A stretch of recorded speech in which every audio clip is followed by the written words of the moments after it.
10월 3일 화목의 메시지 열왕기상 12장 1절부터 11절 말씀입니다. 르호보암이 세겜으로 갔으니 이는 온 이스라엘이 그를 왕으로 삼고자 하여 세겜에 이르렀음이더라. 느밧의 아들 여로보암이 전에 솔로몬 왕의 얼굴을 피하여 애굽으로 도망하여 있었더니 이제 그 소문을 듣고 여전히 애굽에 있는 중에 무리가 사람을 보내 그를 불렀더라. 여로보암과 이스라엘의 온 회중이 와서 르호보암에게 말하여 이르되 왕의 아버지가 우리의 멍에를 무겁게 하였으나 왕은 이제 왕의 아버지가 우리에게 시킨 고역과 매운 무거운 멍에를 가볍게 하소서. 그리하시면 우리가 왕을 섬기겠나이다. 르호보암이 대답하되 갔다가 3일 후에 다시 내게로 오라 하매 백성이 가니라. 르호보암이 그의 아버지 솔로몬의 생전에 그 앞에 모셨던 노인들과 의논하여 이르되 너희는 어떻게 충고하여 이 백성에게 대답하게 하겠느냐. 대답하여 이르되 왕이 만일 오늘 이 백성을 섬기는 자가 되어 그들을 섬기고 좋은 말로 대답하여 이르시면 그들이 영원히 왕의 종이 되리이다 하나 왕이 노인들이 자문하는 것을 버리고 자기 앞에 모셔있는 자기와 함께 자라난 어린 사람들과 의논하여 이르되 너희는 어떻게 자문하여 이 백성에게 대답하게 하겠느냐. 백성이 내게 말하기를 왕의 아버지가 우리에게 매운 멍에를 가볍게 하라 하였느니라. 함께 자라난 소년들이 왕께 아뢰어 이르되 이 백성들이 왕께 아뢰기를 왕의 부친이 우리의 멍에를 무겁게 하였으나 왕은 우리를 위하여 가볍게 하라 하였은즉 왕은 대답하기를 내 새끼 손가락이 내 아버지의 허리보다 굵으니 내 아버지께서 너희에게 무거운 멍에를 매게 하였으나 이제 나는 너희의 멍에를 더욱 무겁게 할지라. 내 아버지는 채찍으로 너희를 징계하였으나 나는 전갈 채찍으로 너희를 징계하리라 하소서. 아멘. 오늘은 10월의 첫 번째 화목의 메시지이며 또 한국에서는 10월 3일을 개천절로 기념하는 날입니다. 개천절은 하늘이 열린 날을 의미하는 날로서 단군 왕검이 고조선을 세운 날을 기념하기도 하고 혹은 단군 왕검의 아버지인 환웅이 하늘에서 태백산 혹은 백두산 신단수 아래로 내려온 날을 기념한다고 보기도 합니다. 어떻게 이해하든 이 날은 한민족의 그 첫 번째 나라가 세워진 그 근원적인 날을 기념하고 있습니다. 우리 한민족의 근원이 하늘에 있다고 보는 것이 매우 신비한 일이기도 합니다. 이 땅의 모든 민족이 각기 중요한 의미를 가지고 있겠지만 우리 한민족 역시 하나님 안에서 특별한 민족임이 틀림없습니다. 오늘 본문은 솔로몬 사후에 르호보암이 왕이 되는 과정을 다루고 있습니다. 이 본문과 함께 개천절 그리고 우리 민족과 관련지어 생각을 해보겠습니다. 르호보암은 솔로몬의 아들로서 자연스럽게 그 왕위를 이어받을 사람이었습니다. 그러나 그가 왕이 되고자 할 때 이미 왕권이 많이 약해 있었습니다. 그래서 그는 세겜에서 사람들의 추인을 받아야 하는 상황이었습니다. 그런데 그는 백성들의 마음과 뜻을 잘 이해하지 못했습니다. 자신의 아버지 솔로몬의 40년 통치 기간 동안 대외적으로 평화를 누리기는 했으나 여러 가지 강제 노역으로 인해 지쳐있고 고통스러워하는 백성들의 마음을 헤아리지 못했습니다. 그래서 그는 솔로몬과 함께하며 많은 것을 보았던 지혜로웠던 노인들의 말을 듣기보다는 자신의 동년배들의 말에 더 귀를 기울이고 있습니다. 그들은 솔로몬 때보다 더 무거운 짐을 백성들에게 지우고 강압적으로 행할 것을 권면했습니다. 고조선의 시조인 단군 왕검과 그의 부친 환웅 그리고 이와 상대적으로 르호보암의 모습을 비교해 보면서 몇 가지 측면을 생각해 보겠습니다. 먼저 리더십입니다. 전설이긴 하지만 환웅이 하늘에서 내려오는 이유는 홍익인간 즉 인간을 널리 이롭게 하기 위함이라 했습니다. 단군 왕검도 이를 고조선의 기치로 여겼다고 전해집니다. 참된 리더십은 백성들을 위하는 사람입니다. 르호보암은 이에 비해 백성을 진정 위하지 않고 자신의 권위와 권한을 더 중요시 여기고 있습니다. 백성들이 처해 있는 상황보다는 그들을 어떻게 다스릴까 하는 것만을 중요시 여겼습니다. 두 번째, 백성들의 소리를 듣는 것입니다. 삼국유사에 따르면 환웅은 환인의 서자로 하늘에서 땅을 내려다보면서 인간 세상에 뜻을 두었다고 합니다. 그래서 환희는 아들의 뜻을 알고 환웅에게 천부인 세계를 주고 인간 세계에 내려가 다스리도록 했습니다. 환웅은 그래서 풍백, 우사, 운사 그리고 삼천의 무리를 거느리고 태백산 혹은 백두산의 신단수 아래로 내려와 곡식, 수명, 질병, 형벌, 선악간 등 인간의 360여 가지 일을 주관하며 세상을 다스렸다고 전해집니다. 즉 고조선이라는 나라의 근원은 인간들, 백성들의 삶에 세세히 신경 쓰는 나라로 시작이 되었습니다. 반면에 오늘 본문에서 보는 것처럼 르호보암은 백성들의 말에도 귀를 기울이지 않고 지혜로운 신하들의 조언에도 귀를 기울이지 않았습니다. 자신의 아버지가 채찍으로 징계하였다면 자기는 전갈 채찍으로 더 강하게 징계하겠다고 그렇게 말하고 있습니다. 세 번째, 하나님의 섭리에 대해서 생각해 봅니다. 단군 왕검의 부모는 환웅과 웅녀라고 전해집니다. 환웅은 하늘을 상징하고 웅녀는 땅을 상징합니다. 또 인간과 신의 만남이기도 합니다. 즉 한민족의 뿌리는 하나님의 섭리하에서 이루어졌음을 나타냅니다. 모든 민족, 모든 나라가 형성되는 데는 하나님의 섭리가 있지만 특히 우리 한민족은 그 신화 자체가 하늘과 깊은 관련이 있습니다.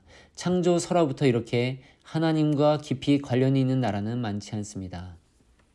한편 르호보암이 속한 나라 이스라엘은 역시 하나님과 깊은 관계가 있습니다. 이스라엘 민족이 형성된 것도 그렇고 유다 왕국과 또 왕들이 세워진 모든 과정에 하나님의 섬세한 간섭하심과 인도하심이 있었습니다. 그렇다면 르호보암은 자신이 왕에 오르는 것도 하나님의 섭리에 있음을 기억하며 하나님을 두려워하고 하나님을 생각해야 했습니다. 그리고 하나님의 마음으로 백성들을 바라보아야 했습니다. 하지만 르호보암은 전혀 그렇지 못했습니다. 르호보암은 자신의 통치 때부터 나라가 분열될 것을 전혀 상상도 못했을 것입니다. 그러나 결과적으로 르호보암 때에 이스라엘은 두 개의 나라로 분열되고 그 두 나라는 영원히 다시 하나가 되지 못했습니다. 여러분, 우리는 미국에 살고 있지만 한국에서 태어났고 많은 부분 한국에서 태어났고 또 시민권은 미국으로 바뀌었을진정 한민족이라는 정체성을 여전히 갖고 있습니다. 우리의 가장 초기 나라인 고조선은 그 설화부터 하늘 그리고 하나님과 연결이 되어 있습니다. 하나님이 백성을 사랑하시사 나라를 세우셨고 이 민족을 특별히 보호해 오셨음을 우리는 믿습니다. 그 고조선 이야기는 무려 주전 2333년부터 시작된 이야기라고 봅니다. 그 후 오랫동안 이 민족은 하나님의 복음에 대해서 구체적으로 알지는 못하고 살아왔지만 한민족의 삶에는 항상 하늘이 있었고 하나님이 있었습니다. 하늘을 따르고 하늘을 두려워해야 한다는 것이 인식의 중심에 있었습니다. 그래서 20세기 초반 개신교 선교사들이 들어왔을 때 그 복음은 온 민족에게 충분히 빠르게 이해되었고 또한 빠르게 전파가 되었습니다. 또 일제강점기의 가장 어려운 시기에 복음은 한국인들을 변화시켰고 민족인들의 정체성을 높여주었습니다. 또한 교육과 의료, 사회 전반에 이르기까지 큰 영향을 미쳤습니다.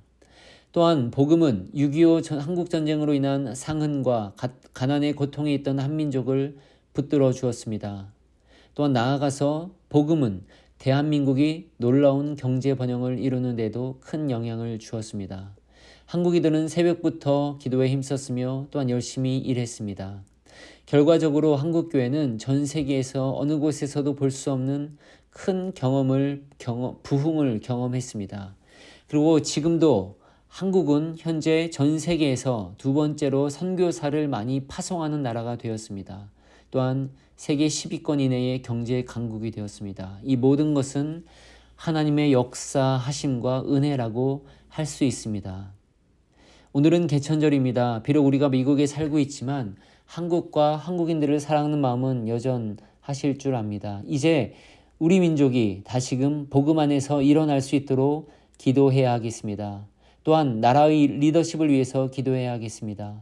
하나님을 두려워하고 공경하며 온 민족을 끌어안을 수 있고 국민들의 존경을 받는 리더십이 세워지도록 기도해야 하겠습니다. 솔로몬 그리고 르호보암으로 이어지는 불안한 리더십으로 인해 나라가 분열되었던 이스라엘의 모습을 기억하며 우리도 신중하게 기도해야 하겠습니다. 나아가서 이 민족이 어디 있든지 어디에서 살든지 하나님을 진정으로 섬기며 있는 자리에서 하나님께 영광 올려드리는 민족이 되도록 기도해야 하겠습니다. 민족 공동체의 치유와 화해, 평화 통일을 위한 대한예수교 장로교 총회의 기도문으로 기도하신 뒤에 진리의 빛 임하여 찬양을 붙여드립니다.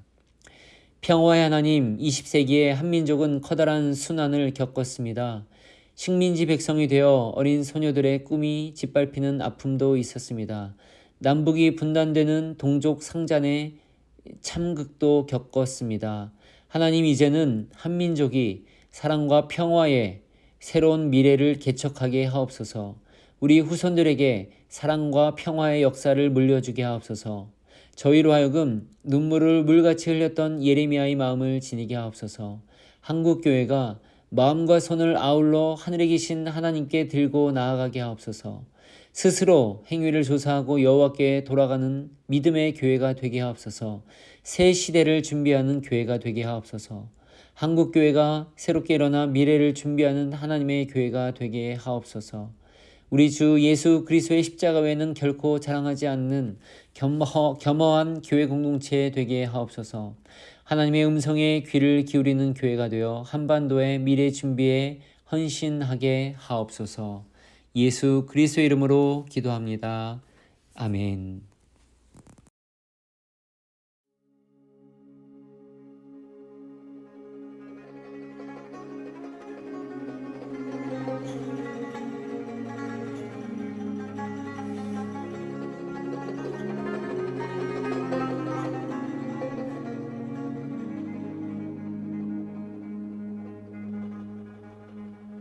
진리의 빛 임하여 이 땅을 비추니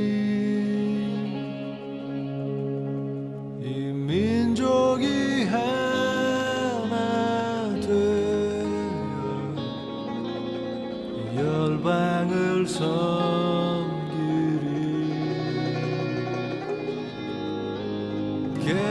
개마고원 자락에서 천산의 빈벽 아래서